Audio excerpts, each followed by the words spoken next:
Hello friends, എല്ലാവർക്കും നമസ്കാരം. നിങ്ങളേവരും കാത്തിരിക്കുന്ന രേവതിയുടെയും സച്ചിയുടെയും ഇന്നത്തെ വിശേഷത്തിലേക്ക് എല്ലാ കൂട്ടുകാർക്കും സ്വാഗതം. എല്ലാവർക്കും നല്ലൊരു ദിവസം ആശംസിച്ചുകൊണ്ട് തന്നെ നമുക്ക് ഇന്നത്തെ സൂപ്പർ ഹിറ്റ് വിശേഷത്തിലേക്ക് കിടക്കാം. അതിനുമുമ്പായിട്ട് ആരെങ്കിലും നമ്മുടെ ഈ ചാനൽ ആദ്യമായിട്ട് കാണുന്നുണ്ടെങ്കിൽ ഇതുവരെ സബ്സ്ക്രൈബ് ഒന്നും ചെയ്ത് വെച്ചിട്ടില്ലെങ്കിൽ തീർച്ചയായിട്ടും ഒന്ന് സബ്സ്ക്രൈബ് ചെയ്ത് വെച്ച് ഒരു ലൈക്കും കൂടി അടിച്ചിട്ട് ഒരു ഹൈപ്പും കൂടി ചെയ്തിട്ട് വീഡിയോ കാണാൻ വേണ്ടി ശ്രമിക്കണം. അങ്ങനെ നമ്മുടെ സുധിയുടെ വീട്ടിലെ മന്ത്രവാദി വന്ന് നിൽക്കുകയാണ്. അങ്ങനെ മന്ത്രവാദി വന്ന് പ്രേതബാധയുള്ള വീടാണെങ്കിൽ ഇന്ന് ഒഴിപ്പിച്ചിട്ടേ ഉള്ളൂ.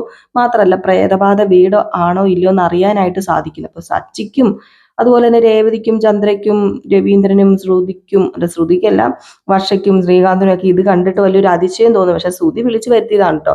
ശ്രുതി വിളിച്ചു വരുത്താൻ കാരണമുണ്ട്. ശ്രുതിയാണെങ്കിൽ എന്തിനും ഏതിനും തൊട്ടുന്നതിനും പിടിക്കുന്നതിനും ഒക്കെ ആ പുള്ളിക്കാരൻ്റെ അടുത്ത് പോയി ഓരോ കാര്യങ്ങളൊക്കെ ചോദിക്കുന്നല്ലോ. അപ്പൊ അതുകൊണ്ടാണ് നമ്മുടെ ശ്രുതി അയാളെ വിളിച്ചു വരുത്തിയത്. അപ്പൊ അയാൾ പറഞ്ഞു, നിങ്ങളെല്ലാം കുറച്ച് നേരത്തേന് കണ്ണടച്ചിരിക്കണം, 1 മിനിറ്റ് നേരത്തേന് കണ്ണടച്ചിരിക്കണം.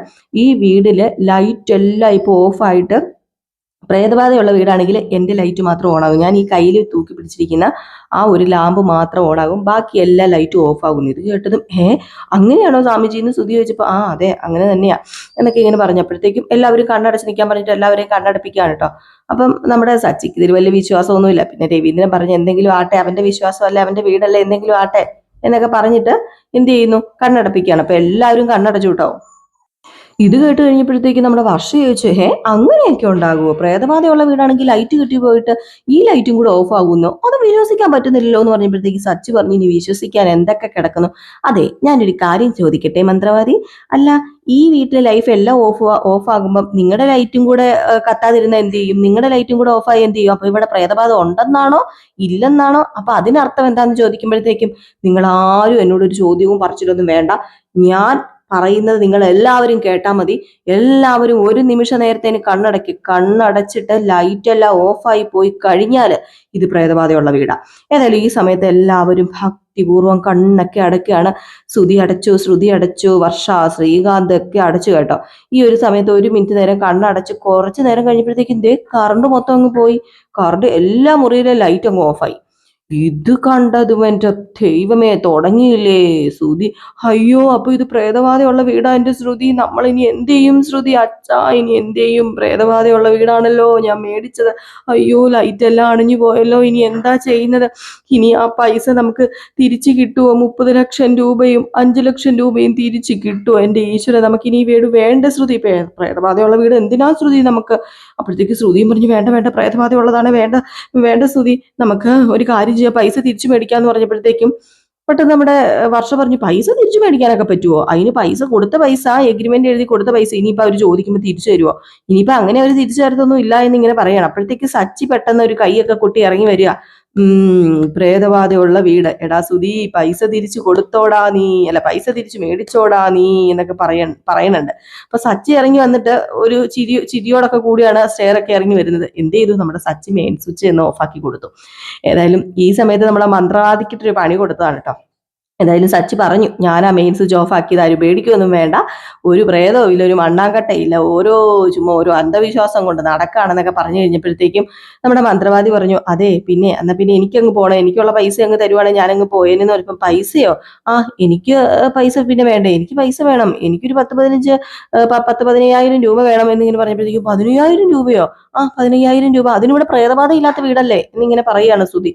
അപ്പൊ നമ്മുടെ മന്ത്രവാദി പറഞ്ഞു, ഇത് ബാധയില്ലാത്ത വീടാന്നും വെച്ച്, അതെ ഒരു ഡോക്ടറിന്റെ അടുത്ത് ഒരാള് ചെക്കപ്പിന് വരുമ്പം അസുഖം ഉണ്ടെങ്കിലും ഇല്ലെങ്കിലും പൈസ കൊടുക്കണ്ടേ, പൈസ കൊടുക്കാതിരിക്കാൻ പറ്റത്തില്ല, അതുപോലെ തന്നെ ഉള്ളൂ ഇതും. ഇവിടെ പ്രേതബാധയുള്ള വീടൊന്നും അല്ല, പക്ഷെ ഞാൻ ചെയ്ത കാര്യത്തിന് എനിക്ക് പൈസ കിട്ടണമെന്ന് പറഞ്ഞ് പൈസ ഇട്ട് കൊടുക്കേണ്ട ഒരു അവസ്ഥ. ശ്രുതി എവിടെ കൈവെക്കുന്നോ അവിടെ എല്ലാം നഷ്ടം സംഭവിക്കുകയാണ് കേട്ടോ.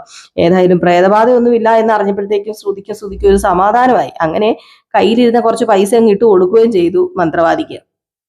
സുധിയുടെ ബംഗ്ലാവിലേക്ക് 2 പേര് വരികയാണ് കേട്ടോ. ബാങ്കിൽ നിന്നാണ് 2 പേര് വരുന്നത്. അപ്പൊ അവര് വന്ന ഉടനെ തന്നെ സുധി ചോദിച്ചു, നിങ്ങൾ ആരാന്ന് ചോദിച്ചപ്പോഴത്തേക്ക് ഞങ്ങൾ ബാങ്കിൽ നിന്ന് വരിക, നിങ്ങൾ ലോൺ പാസ്സാക്കാൻ വേണ്ടി ഒരു അപേക്ഷ കൊടുത്തില്ലായിരുന്നു, അപ്പൊ അതിനുവേണ്ടി വരികയാണ് എന്ന് പറഞ്ഞപ്പോഴത്തേക്കും, കയറി വാ സാർമാരെ ഇരിക്കുന്നൊക്കെ പറഞ്ഞ് അങ്ങനെ അകത്ത് കയറ്റി ഇരുത്താണ്. അപ്പൊ എല്ലാവരും അവിടെ വരികയാണ് കേട്ടോ. ബാങ്കിന്റെ ലോണിന് ആൾക്കാർ വന്നതെന്നൊക്കെ അറിഞ്ഞപ്പോഴത്തേക്കും എല്ലാവരും അവിടെ ഉണ്ട്. അപ്പൊ എല്ലാവരും ചുറ്റി നിൽക്കുന്നു. അങ്ങനെ അവര് പറയാണ്, ഇപ്പൊ തൽക്കാലം ഞങ്ങൾക്ക് ഒരു 2 കോടി രൂപയെ തരാൻ പറ്റത്തുള്ളൂ, അത്രയും സാക്ഷൻ ആകത്തുള്ളൂ എന്ന് പറയുമ്പോൾ, അതെന്താ സാറേ, ഞാൻ പറഞ്ഞതല്ലായിരുന്നു എനിക്ക് അതിൽ കൂടുതൽ വേണം, എന്ന് പറഞ്ഞല്ലായിരുന്നു ചോദിച്ചപ്പോൾ 2 കോടി രൂപ മാക്സിമം, അതിൽ കൂടുതലൊന്നും ഈ വീടിന് ലോണ് തരാനായിട്ട് ഞങ്ങൾക്ക് പറ്റത്തില്ല, അതേ ഞങ്ങൾക്ക് പറ്റത്തുള്ളൂ, ഞങ്ങളുടെ ബാങ്കിന് കുറച്ച് നിയമം കാര്യങ്ങളൊക്കെ ഉണ്ടല്ലോ, അപ്പൊ അതനുസരിച്ചല്ലേ ഞങ്ങൾക്ക് മുന്നോട്ടേക്ക് പോകാൻ പറ്റത്തുള്ളൂ. അപ്പൊ ഒരു 2 കോടി രൂപ അതിൽ കൂടുതൽ തരത്തില്ല എന്ന് പറയുമ്പോൾ ബാലചന്ദ്രൻ ചോദിച്ചു, അതെന്താ അതിൽ കൂടുതൽ തന്നു കഴിഞ്ഞാൽ എന്താ പ്രശ്നം? ഇത് അത്യാവശ്യം നല്ല സ്ക്വയർ ഫീറ്റ് ഉള്ള വീടല്ലേ എന്ന് വെച്ചപ്പോഴത്തേക്ക് പക്ഷെ പറ്റത്തില്ല, 2 കോടി രൂപയെ തന്നെ പറ്റത്തുള്ളൂ എന്ന് പറയാണ്.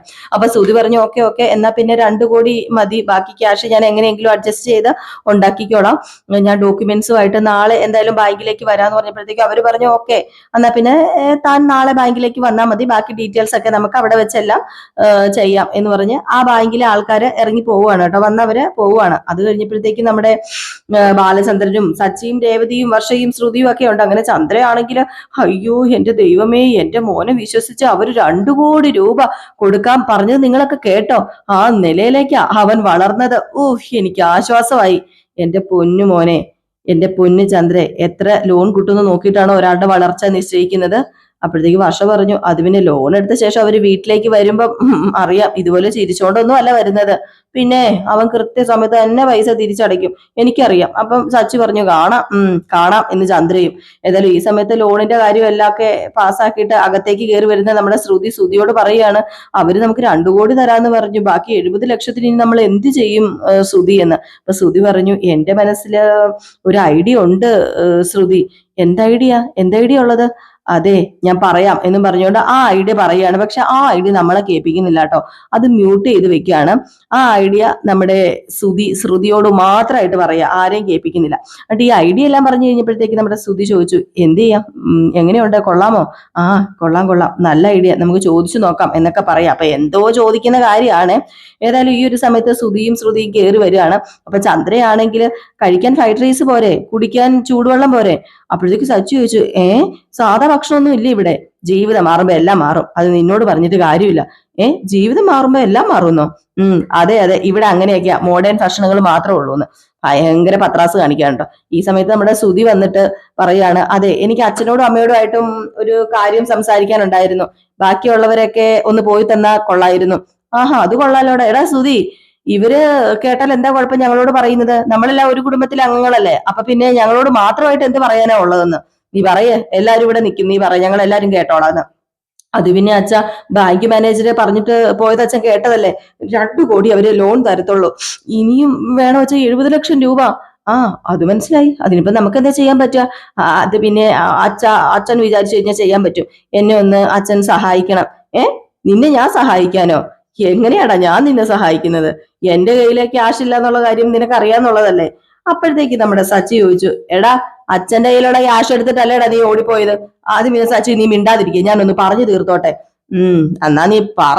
അപ്പോഴത്തേക്ക് ശ്രുതി പറഞ്ഞു, അത് പിന്നെ അച്ഛാ, നമ്മുടെ കുടുംബ സ്വത്തില് മൂത്ത മകന് എന്ന നിലയിൽ എനിക്കൊരു ഷെയർ ഉണ്ടല്ലോ, ആ ഷെയർ എനിക്ക് ഇങ്ങ് തന്നിരുന്നെങ്കിൽ എനിക്കിപ്പൊ ഈ വീടങ്ങ് മേടിക്കായിരുന്നു.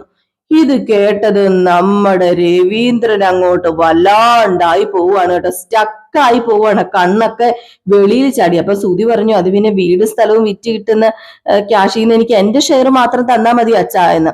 അപ്പൊ ഷെയർ ചോദിക്കാറായി നമ്മുടെ ശ്രുതി. എന്തൊക്കെയാണെങ്കിലും ഇത് കേൾക്കുമ്പോഴത്തേക്ക് ദേഷ്യം വരുമല്ലോ. ശ്രീകാന്ത് പറഞ്ഞു, വീട് വിൽക്കാനോ? ഏട്ടൻ എന്തിനും ഇങ്ങനെയൊക്കെ പറഞ്ഞു, ഇപ്പൊ വീട് വിൽക്കാൻ പറ്റുമോ? അത് പിന്നെ നിങ്ങൾക്കും കിട്ടൂലേ നിങ്ങളുടേതായ ഷെയർ, ഞങ്ങൾക്ക് വേണമെന്ന് പറഞ്ഞില്ലല്ലോ, ഏട്ടന് വേണ്ടെങ്കിൽ ഏട്ടൻ മേടിച്ചാൽ മതി. അപ്പോഴത്തേക്ക് ശ്രുതി പറഞ്ഞു, അച്ഛാ ഇങ്ങനെ ചെയ്താല് എനിക്ക് വലിയ ഉപകാരമാകും അച്ഛ, ഒന്ന് ഹെൽപ്പ് ചെയ്യച്ച പ്ലീസ് അച്ഛാ. അപ്പോഴത്തേക്ക് നമ്മുടെ രവീന്ദ്രൻ പറഞ്ഞു, അത് പിന്നെ നമ്മളെല്ലാവരും കൂടെ ആ വീട്ടിൽ ഒരുമിച്ചല്ലേ താമസിക്കുന്നത്, നിനക്ക് ഒരുത്തിന് വേണ്ടിയിട്ട് ഈ വീട് വാങ്ങാൻ വേണ്ടിയിട്ട് ആ വീട് വിൽക്കാൻ പറ്റുമോ? അവർക്ക് അവരുടേതായ ഷെയർ കൊടുക്കണം, അപ്പം അവരുടെ ഇഷ്ടത്തിന് ജീവിക്കട്ടെ, അവർ വീട് മേടിക്കട്ടെ. ഷെയർ കിട്ടിയിട്ടുണ്ടെങ്കിൽ നമ്മുടെ ശ്രീകാന്തിന് ഒരു റെസ്റ്റോറന്റ് തുടങ്ങാം, സച്ചിക്ക് വേണമെങ്കിൽ ഒരു വലിയ ട്രാവൽ ഏജൻസിയും തുടങ്ങാം. അപ്പോഴത്തേക്ക് നമ്മുടെ സച്ചി, എന്താ സ്നേഹം, നമ്മുടെ അനിയന്മാരോടുള്ള സ്നേഹം കണ്ടോ ഏട്ടന്റെ? അപ്പൊ ശ്രീകാന്ത് പറഞ്ഞു, സ്വന്തം കാര്യം നടക്കണമല്ലോ, അതിനുവേണ്ടി സ്നേഹിക്കുന്നതാ, അല്ലാതെ വേറെ സ്നേഹമൊന്നും അല്ലെന്ന്. അപ്പൊ നമ്മുടെ രേവതി പറഞ്ഞു, അച്ഛന്റെ അമ്മയുടെ സ്വത്ത് വിറ്റ ക്യാഷ് മേടിച്ചിട്ട് വലിയ ആളാകേണ്ട കാര്യമൊന്നും സച്ചിയേട്ടനില്ല, അദ്ദേഹത്തിന് വേണ്ടത് അദ്ദേഹം കഷ്ടപ്പെട്ട് അധ്വാനിച്ച് തന്നെ ഉണ്ടാക്കും. അപ്പോഴത്തേക്ക് നമ്മുടെ ശ്രുതി പറഞ്ഞു, രേവതി ഞങ്ങളും ഹാർഡ് വർക്ക് ചെയ്ത് തന്നെ ഈ വീട് മേടിക്കുന്നത്, പിന്നെന്തിനാ ഇവൻ അച്ഛനോട് വീട് വിറ്റ് കാശ് കൊടുക്കാൻ പറഞ്ഞത്? അതാണോ ഹാർഡ് വർക്ക്? ശ്രുതിയെടുത്തി ഉദ്ദേശിക്കുന്ന ഹാർഡ് വർക്ക് അതാണോ എന്ന്. ഈ സമയത്ത് സച്ചി പിന്നെ പറഞ്ഞു, അതെ ആ വീട് വിൽക്കാൻ പറ്റത്തില്ല എന്താണെങ്കിലും, അത് നീയല്ലല്ലോ പറയേണ്ടത്, അത് അച്ഛനല്ലേ പറയേണ്ടത് എന്ന് ശ്രുതി. അപ്പോഴത്തേക്ക് നമ്മുടെ രവീന്ദ്രൻ പറഞ്ഞു വീട് വെക്കാൻ പറ്റത്തില്ല, അതിനിപ്പോ എന്താ പ്രത്യേകിച്ച് അഭിപ്രായം എന്നോട് ചോദിക്കേണ്ട ഒരു കാര്യമില്ല. എന്റെ എല്ലാ മക്കളും പറയുന്നത് പോലെ വീട് വെക്കാൻ പറ്റത്തില്ല. ദേ ഈ വീടുണ്ടല്ലോ നിന്റെ അമ്മയ്ക്ക് അച്ഛൻ എഴുതി കൊടുത്തതാ, പിന്നെ അദ്ദേഹം എന്റെ പേരും കൂടെ എഴുതി ചേർത്ത് അവൾ ഈ വീട് വിറ്റ് തൊലയ്ക്കുമെന്ന് ഓർത്തിട്ട് തന്നെയാണ്. അത് നിങ്ങൾക്കൊക്കെ അറിയാവുന്ന കാര്യമാണല്ലോ. അത് നാളേക്ക് 40 വട്ടം ചന്ദ്ര പറയുന്നതാണല്ലോ. അപ്പം പിന്നെ അച്ഛാ ഞാൻ എന്ത് ചെയ്യും അച്ഛാ? ഇനി ഒരു 70 ലക്ഷം രൂപയും കൂടെ ഉണ്ടെങ്കിൽ എനിക്ക് ഈ വീട് മേടിക്കാൻ പറ്റത്തുള്ളൂ. ഓ, എന്നും നിനക്ക് വേണ്ടി സംസാരിക്കുന്ന ആളാ ഈ ഇരിക്കുന്ന അമ്മ. ഈ വിഷയത്തില് ഒന്നും മിണ്ടാതിരിക്കുന്ന കണ്ടോ ചന്ദ്ര? അത് എന്തുകൊണ്ടാ? അവക്കും താല്പര്യമില്ല, അവക്കും ഈ വീട് വിൽക്കാൻ പറ്റത്തില്ല, അതുകൊണ്ട് തന്നെ അത് നീ മനസ്സിലാക്ക എന്ന് പറഞ്ഞു. ഈ സമയത്ത് നമ്മുടെ ചന്ദ്ര ഇങ്ങനെ ഇരിക്കുകയാണ് കേട്ടോ. അപ്പോഴത്തേക്ക് നമ്മുടെ ശ്രുതിയാണ് ചന്ദ്രയോട് അമ്മ ഒന്നും മിണ്ടാതെ തല കുനിച്ച് ഇങ്ങനെ ഇരിക്കുന്നത്. ഞാൻ പറഞ്ഞ കാര്യത്തിൽ അമ്മയുടെ അഭിപ്രായം എന്താ? അമ്മ എന്താ ഒന്നും മിണ്ടാത്തത്? അമ്മ എന്നെ ഹെൽപ്പ് ചെയ്യത്തില്ലേ? അപ്പോഴത്തേക്ക് നമ്മുടെ ചന്ദ്ര ഒന്നും മിണ്ടുന്നില്ല കേട്ടോ. ചന്ദ്രയ്ക്ക് ഉത്തരം മുട്ടിപ്പോയി എന്നൊരു മട്ടാണ്, നാക്കൊന്നും ഇല്ലെന്ന് തോന്നും. അപ്പോഴത്തേക്ക് സച്ചു പറഞ്ഞു ഇതിനു വേണ്ടിയാണോ ഞങ്ങൾ ഇങ്ങോട്ട് കൂട്ടിക്കൊണ്ട് വന്നത്? എന്തിനാണ് ഇങ്ങനെ അച്ഛനെ വിഷമിപ്പിക്കുന്നത്? നിനക്ക് എന്തിന്റെ ആവശ്യമാണ്? അത് പിന്നെ എപ്പോഴാണെങ്കിലും എല്ലാവർക്കും ഷെയർ കൊടുക്കേണ്ടതല്ലേ? അത് കുറച്ച് നേരത്തെ ആയാൽ എന്താ പ്രശ്നം ഇരിക്കുന്നത്? ആഹാ, അതെന്താ? ദേ വീട് വിട്ടാൽ ഞങ്ങളൊക്കെ എങ്ങോട്ടേക്ക് പോകും? അത് ഏട്ടൻ ക്യാഷ് ഉണ്ടാക്കി വീട് മേടിക്കാൻ പറ്റുമെങ്കിൽ വീട് മേടിക്കാം. മാത്രമല്ല വീട് വിറ്റാൽ അച്ഛനും അമ്മയും കൂടെ എവിടെ പോയി താമസിക്കും? 3-4 ദിവസത്തേക്ക് അച്ഛനും അമ്മയും നീ ഇവിടെ നിർത്തുമായിരിക്കും. 3-5 ദിവസം കഴിയുമ്പോഴത്തേക്കും എന്റെ അച്ഛനും അമ്മയും നീ വേലക്കാരനാക്കില്ലേ? എന്റെ അച്ഛനോട് പറയില്ല മീൻ മേടിക്കുക, പാല് മേടിക്കുക, അത് മേടിക്കുക, ഇത് മേടിക്കുന്നൊക്കെ നീയൊക്കെ അങ്ങനെ പറയൂടെ? എനിക്കറിയാം. ദേ അച്ഛ, ഇവൻ പറയുന്ന ഒന്നും കേൾക്കണ്ട കേട്ടോ.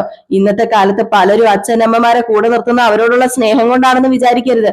വീട്ടില് ജോലി ചെയ്യാനും മക്കളെ നോക്കാനും അവർക്ക് ആളെ വേണം. അതിനുവേണ്ടിയാ വീട്ടില് അച്ഛനമ്മമാരെ കൊണ്ട് നിർത്തുന്നത്. അതുപോലെ ആയിരിക്കും ഈ ശ്രുതിയും അതുപോലെ തന്നെ ശ്രുതിയും. ഇവന്റെ സ്വഭാവം അറിയാലോ. ഇവര് അങ്ങനെ തന്നെ ചെയ്യും. അപ്പോഴത്തേക്ക് നമ്മുടെ ശ്രുതി ഞാൻ അങ്ങനെ ഒന്നും ചെയ്യില്ല അമ്മ, ഇവൻ വെറുതെ പറയുന്നതാണെന്ന്. പക്ഷെ ചന്ദ്ര ഒന്നും മിണ്ടുന്നില്ല കേട്ടോ. ഈ സമയത്ത് നമ്മുടെ രേവതി പറഞ്ഞു സ്വന്തം വീട്ടിൽ നിന്ന് കിട്ടുന്ന ബഹുമാനം മറ്റുള്ളവരുടെ വീട്ടിൽ നിന്ന് കിട്ടത്തില്ല അച്ഛ. അതിപ്പോ സ്വന്തം മക്കളുടെ വീട്ടിൽ നിന്നാണെങ്കിൽ പോലും അത് കിട്ടത്തില്ല. അപ്പോഴത്തേക്ക് ശ്രുതി പറഞ്ഞു രേവതി, ഇത് ഞങ്ങളെ കുടുംബക്കാര് സംസാരിക്കുമ്പോൾ നീ എന്തിനാ അതിനിടയ്ക്ക് കയറി സംസാരിക്കുന്നത്? ഓ, പിന്നെ അവൾ എന്റെ ഭാര്യയാ, അതായത് ആ വീട്ടിലെ മരുമോള്, അവക്ക് പറയാനുള്ള അവകാശവും അധികാരവും ഒക്കെ ഉണ്ട്. അപ്പോഴത്തേക്ക് ശ്രുതി അങ്ങ് എഴുതിയിട്ട് നിനക്കൊക്കെ അസൂയടാ, അസൂയ, മുടിഞ്ഞ അസൂയ. എന്തസൂയ? എന്തസൂയ? താമസിക്കുന്ന വീട് വിൽക്കാൻ പറഞ്ഞ ആർക്കാണെങ്കിലും ദേഷ്യം വരും, അത് അസൂയല്ല. ഞാൻ സ്വന്തമായിട്ട് ഇങ്ങനെ ഒരു വീട് മേടിക്കുന്നതില് നിങ്ങൾക്ക് രണ്ടുപേർക്കും അസൂയ, ശ്രീകാന്തിനും സച്ചിക്കും. വീട് മേടിക്കുന്നത് ഇല്ലാതാക്കാൻ നോക്കൂല്ലേ നിങ്ങൾ രണ്ടുപേരും കൂടെ ചേർന്ന്? അയ്യോ, പിന്നെ ഇത് വലിയ മൈസൂർ കൊട്ടാരമല്ലേ മേടിക്കുന്നത്? അതേടാ, എനിക്കിത് മൈസൂർ കൊട്ടാരം തന്നെയാ. അപ്പോഴത്തേക്ക് ശ്രുതി എണീറ്റിട്ട് പറഞ്ഞു ശ്രുതിയുടെ അച്ഛനോട് ശ്രുതി ക്യാഷ് ചോദിക്കുന്നു. സച്ചി മാത്രമാണോ അച്ഛന്റെ മോനെ? എന്തിനാ സച്ചി ഇങ്ങനെ കുറുകെ നിൽക്കുന്നത്? എന്തിനാ എല്ലാത്തിനും എതിർക്കുന്നത്? അപ്പൊ രേവതി പറഞ്ഞു അത് പിന്നെ അവർക്ക് രണ്ടുപേർക്കും പറയാനുള്ള അവകാശം ഉണ്ട് ശ്രുതി, അവര് സംസാരിക്കും. അപ്പൊ സച്ചു പറഞ്ഞു നിങ്ങൾ എന്തൊക്കെ പറഞ്ഞത് സ്വത്ത് വയ്ക്കാൻ പറ്റത്തില്ല, ആ വീട് നിനക്ക് സ്വന്തമാക്കണം, അതിനല്ലേ നീ ഇങ്ങനെയൊക്കെ പറയുന്നത്, സമ്മതിക്കത്തില്ല എന്ന് പറഞ്ഞുകൊണ്ട് അടിയും വലിയും പിടിയും ഒക്കെ ആകുവാണ് കേട്ടോ. സ്വത്തുക്കൾക്ക് വേണ്ടി അങ്ങോട്ടും ഇങ്ങോട്ടും മക്കൾ അടി വെക്കുക എന്ന് പറഞ്ഞു കേട്ടിട്ടില്ല, ആ ഒരു അവസ്ഥയാണ്. അത് കണ്ടുകൊണ്ട് നമ്മുടെ രവീന്ദ്രൻ ഇങ്ങനെ നിശബ്ദനായിട്ടിരിക്കുകയാണ്. ഭാര്യമാര് ഇവരെ അങ്ങോട്ടും ഇങ്ങോട്ടും മാറി ഇങ്ങനെ പിടിച്ച് നിർത്താനൊക്കെ ശ്രമിക്കുന്നുണ്ട്. പക്ഷെ അതിനൊന്നും ഇവന്മാര് കൂട്ടാക്കുന്നില്ല. ഇവന്മാർ അങ്ങോട്ടും ഇങ്ങോട്ടും കിടന്ന് വഴക്കുണ്ടാക്കുകയാണ്. ശ്രുതിയാണെങ്കിൽ വായി തോന്നൊക്കെ വിളിച്ചു പറയുന്നുണ്ട്. സച്ചിക്ക് ദേഷ്യം വന്നാൽ അറിയാലോ, സച്ചി അതിലും വലിയ വായി തോന്നൊക്കെ വിളിച്ചു പറഞ്ഞ് ഭയങ്കര പ്രശ്നമാവാ. കുറച്ചു നേരം കഴിഞ്ഞപ്പോഴത്തേക്കും നമ്മുടെ രവീന്ദ്രൻ അങ്ങ് ദേഷ്യം വന്നിട്ട് പറഞ്ഞു നിർത്താൻ പറഞ്ഞു. ഒച്ചയ്ക്ക് തന്നെയാണ് പറഞ്ഞത് നിർത്താന്. എന്നിട്ട് എല്ലാവരെയും തുറിച്ച് ഇങ്ങനെ രവീന്ദ്രൻ അങ്ങ് നോക്കി. സഹിക്കുന്നതിനൊരു പരിധിയില്ലേ? അങ്ങനെ നമ്മള് രവീന്ദ്രൻ പറഞ്ഞു എന്താടാ നിങ്ങൾ ഈ കാണിക്കുന്നത്? ഇതിനു വേണ്ടിയാണോ ഈ വീട്ടിലേക്ക് വന്നത്? അത് പിന്നെ അച്ഛാ ശ്രുതി പറഞ്ഞത് കേട്ടില്ലേ? അച്ഛാ ഞാൻ പറഞ്ഞതിൽ എന്താ തെറ്റ്? പണ്ടും ഞാൻ ഇങ്ങനെയൊക്കെ തന്നെയാ. ഞാൻ പണ്ടും എന്തെങ്കിലുമൊക്കെ പറഞ്ഞാൽ അവൻ ഇങ്ങനെ ഇടങ്കോലിടും. അത് അവൻ അങ്ങനെ ഒരു ആഗ്രഹമില്ല. സച്ചി അങ്ങനെ ഒരാളല്ല. നീ പറയുന്ന കാര്യങ്ങൾക്ക് ഇടങ്കോല് നിൽക്കുന്നതല്ല. പിന്നെ സച്ചി പറഞ്ഞത് കൊണ്ട് മാത്രമല്ല ഞാൻ ഈ വീട് വിൽക്കണ്ടെന്ന് പറഞ്ഞത്. എന്റെയും നിന്റെ അമ്മയുടെയും അഭിപ്രായം അത് തന്നെയാണ്. അപ്പൊ നമ്മുടെ ശ്രുതിയല്ല ചന്ദ്ര പറഞ്ഞു അത് പിന്നെ ആകെ എനിക്കുള്ള വീടല്ലേ അത്. ആ വീട് വിൽക്കാൻ പറഞ്ഞ എങ്ങനെയാ ശരിയാവുന്നത് ശ്രുതി? അത് പിന്നെ ഈ വീട് ഞാൻ മേടിച്ചു കഴിഞ്ഞിട്ടുണ്ടല്ലേ, ആ വീടല്ല, ഈ വീട് അച്ഛന്റെ അമ്മയുടെ വീട്. അപ്പൊ പിന്നെ എന്താ പ്രശ്നം ഇരിക്കുന്നത്? അപ്പോഴത്തേക്ക് നമ്മുടെ വർഷ പറഞ്ഞു ആരൊക്കെ ഏതൊക്കെ വീട് മേടിച്ചാലും അച്ഛനും അമ്മയ്ക്കും ആ വീട്ടിൽ താമസിക്കുന്നതല്ലേ ഇഷ്ടം, പിന്നെന്താ? അപ്പൊ ശ്രുതി പറയാ അത് പിന്നെ ഞങ്ങൾ ഈ വീട് മേടിക്കാൻ തീരുമാനിച്ചു, 30 ലക്ഷം രൂപ അഡ്വാൻസും കൊടുത്തു.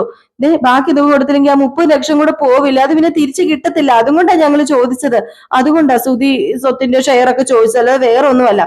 അപ്പോഴത്തേക്ക് നമ്മുടെ സച്ചി പറഞ്ഞു, അല്ല നിങ്ങൾക്ക് കട തുടങ്ങാനായിട്ട് നിന്റെ അച്ഛനല്ലേ ക്യാഷ് ചോദിച്ചത്, അല്ല ക്യാഷ് കൊടുത്തത്, നിന്റെ അച്ഛനോടല്ലേ നീ ചോദിച്ചത്, അപ്പം അയാളോട് തന്നെ ചോദിക്കുക ക്യാഷ്. മലേഷ്യയിൽ എന്തോ കോടീശ്വരനാന്നല്ലേ പറഞ്ഞത്, പിന്നെന്താ പ്രശ്നം, വീട് ഇവന് വേണ്ടി മാത്രമല്ല നിനക്കും കൂടി ഉള്ളതല്ലേ, അപ്പൊ നിന്റെ അച്ഛനോട് തരാൻ പറ ബാക്കി പൈസ. ഇവൻ തന്നെ എന്തിനാ കിടന്ന് കഷ്ടപ്പെടുന്നത്, അതിന്റെ ആവശ്യമില്ലല്ലോ, നിന്റെ അച്ഛനോട് തരാൻ പറ. അപ്പോഴത്തേക്കും നമ്മുടെ ചന്ദ്ര പറഞ്ഞു, ശരിയാണല്ലോ, എന്തിനാ ഇങ്ങനെ എല്ലാവരും കൂടി ബഹളം വെക്കുന്നത്. ശ്രുതി, നീ ഒരു കാര്യം ചെയ്യ്, നീ നിന്റെ അച്ഛനോട് ക്യാഷ് ചോദിക്കുക, അദ്ദേഹം ക്യാഷ് തരും. അയ്യോ ആന്റി, അച്ഛൻ ജയിലിലല്ലേ, അപ്പം എങ്ങനെയാ ക്യാഷ് തരാൻ പറ്റുന്നത്. ഓ, അച്ഛൻ മാത്രമല്ലേ ജയിലില്, സ്വത്തും പണവും എല്ലാം പുറത്തല്ലേ ഉള്ളത്. അപ്പൊ പിന്നെ നിന്റെ ഇളയച്ചനും പുറത്തല്ലേ. അത് പിന്നെ അച്ഛന്റെ അക്കൗണ്ട് മരവിപ്പിച്ചു എന്ന് ഞാൻ പറഞ്ഞില്ലേ. ഓ, അക്കൗണ്ട് മരവിപ്പിച്ചെങ്കിൽ അന്ന് കട തുടങ്ങാനായിട്ട് 50 ലക്ഷം രൂപ എങ്ങനെ അയച്ചു കൊടുത്തു, ഇളയച്ചൻ വഴി അയച്ചു എന്നല്ലേ പറഞ്ഞത്. അത് അത് പിന്നെ അപ്പോഴത്തേക്ക് നമ്മുടെ ചന്ദ്ര പറഞ്ഞു, ശ്രുതി സച്ചി പറയുന്നതിലും കാര്യമുണ്ടല്ലോ, നീ നിന്റെ ഇളയച്ചനോട് കാര്യങ്ങളൊക്കെ പറയ, എന്താണെങ്കിലും എന്റെ വീട് വിൽക്കാൻ പറ്റത്തില്ല, അത് ഞാൻ സമ്മതിക്കത്തില്ല, നീ നിന്റെ അച്ഛനോട് പൈസ ചോദിക്കുക, അത് തന്നെ ആയിരിക്കും നല്ലതെന്ന്. അങ്ങനെ ചന്ദ്രയും കൈ ഒഴിഞ്ഞു കേട്ടോ. എന്നിട്ട് ചന്ദ്ര പിന്നെ പറഞ്ഞു, അത് പിന്നെ അതെനിക്ക് എന്റെ അച്ഛൻ തന്ന വീടല്ലേ, ഞാൻ അത് എങ്ങനെയാ വിറ്റ് കളയുന്നത്, വിറ്റ് തൊലയ്ക്കുന്നത്, നീ നിന്റെ ഇളയച്ചനോട് ക്യാഷ് അയച്ചു തരാൻ പറ. അത് പിന്നെ ആന്റി, ഞാന് ഇളയച്ചനിപ്പം എവിടെയാണെന്ന് എനിക്ക് അറിയില്ല, നീ വിളിച്ചാ കിട്ടുന്നേ, നിന്റെ ഇളയച്ച നീ വിളിച്ചാ വരൂ, നീ വിളിച്ച് സംസാരിച്ച് നോക്ക്, എന്നിട്ട് പൈസ കിട്ടുമെങ്കിൽ അത്രയ്ക്കായില്ലേ. ഈ സമയത്ത് നമ്മുടെ ശ്രുതി പറയുക, നീ ഇളയച്ചനെ വിളിക്കുക, നമുക്ക് അങ്ങനെ ഇവരുടെ മുമ്പിൽ തോറ്റു കൊടുക്കൊന്നും വേണ്ട. നമുക്ക് ഇളയച്ചൻ നിന്റെ അച്ഛനൊക്കെ ഉണ്ടല്ലോ, ആരുടെ മുമ്പിൽ ഈ ശ്രുതിയും തോറ്റു കൊടുക്കുന്നില്ല, നീ വിളിക്കുക. ഏതായാലും ഈ സമയത്ത് ഫോൺ എടുത്തോണ്ട് നമ്മുടെ ശ്രുതി മാറിപ്പോവാണ് കേട്ടോ. ഏത് ഇളയച്ചനെ വിളിക്കാനാണ്, എന്തോ നമ്മുടെ ബീരാനിക്കാണല്ലോ ഇളയച്ചൻ. ഏതായാലും ഫോൺ എടുത്ത് എന്തൊക്കെയോ ചെയ്തു, പക്ഷെ ഫോണ് എടുത്ത് എന്തൊക്കെയോ ചെയ്യുന്നല്ലാതെ ആരും വിളിക്കുന്നൊന്നും ഇല്ലെന്ന് തോന്നുന്നു. നമ്മുടെ ശ്രുതി ആണെങ്കില് അങ്ങനെ നിൽക്കുകയാണ്. അത് കഴിഞ്ഞപ്പോഴത്തേക്കും കുറച്ചു നേരം കഴിഞ്ഞപ്പോഴത്തേക്കും മീരനെ വിളിച്ചിട്ട് പറയാണ്, അങ്കിള് ഞാൻ ശ്രുതിയെ സംസാരിക്കുന്നത്. അപ്പൊ മീര മറുവശത്ത് നിന്ന്, അങ്കിളോ, ഏതങ്കിള്? ആ, എനിക്ക് സുഖം തന്നെയാ. അല്ല, അങ്കിളിന് സുഖമാണോ? ഓഹോ, അല്ല നീ എവിടെയോ ലോക്കായി കിടക്കാണല്ലേ മോളെ. മനസ്സിലായി, അഭിനയം നാടകം ആണല്ലേ എന്ന്. അപ്പോഴത്തേക്കും നമ്മുടെ സച്ചി ഉണ്ടല്ലോ, ശ്രുതി ഇങ്ങനെ സംസാരിക്കുന്നൊക്കെ കേട്ടോണ്ട് നിൽക്കുന്നുണ്ട്. സച്ചിക്ക് പെട്ടെന്ന് കള്ളത്തരം പിടികിട്ടും. ഏതായാലും കള്ളത്തരം കൈയോടുകൂടി പിടിക്കുമെന്നൊന്നും അറിയില്ല, കാത്തിരുന്ന് തന്നെ കാണാം. അപ്പൊ എല്ലാവരും കാത്തിരിക്കും അടുത്ത വിശേഷത്തിനായിട്ട്. അടുത്ത വിശേഷവുമായിട്ട് കാണാം. Tata bye bye. അടുത്ത വിശേഷം നമ്മുടെ നയനയുടെയും ആദർശന്റെയും കഥയാണ് കേട്ടോ. അപ്പൊ ലൈക്ക് അടിക്കാനും ഹൈപ്പ് ചെയ്യാനും മറക്കല്ലേ.